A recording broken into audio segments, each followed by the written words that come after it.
Hello everyone, welcome back to the channel. In today's video, I will show you how to fix the you may not have a proper app for viewing this content error on WhatsApp. Don't worry, this is very easy to fix.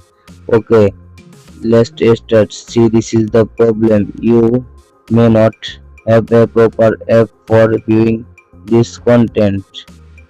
How to fix it?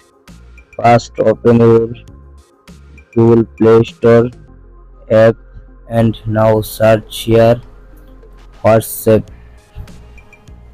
Click on the WhatsApp. Now check update your WhatsApp app. My WhatsApp app already updated. Okay, back. Second step.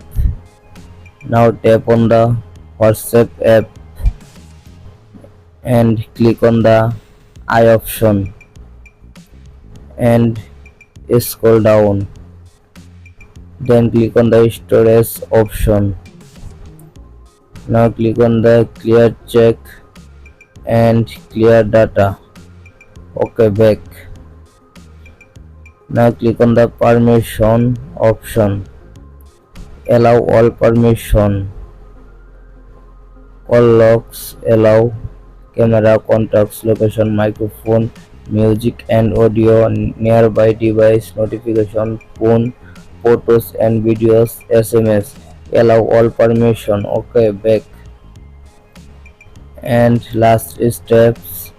Now restart your phone and reopen it again your phone, and I hope your problem has been solved successful. Please subscribe my YouTube channel.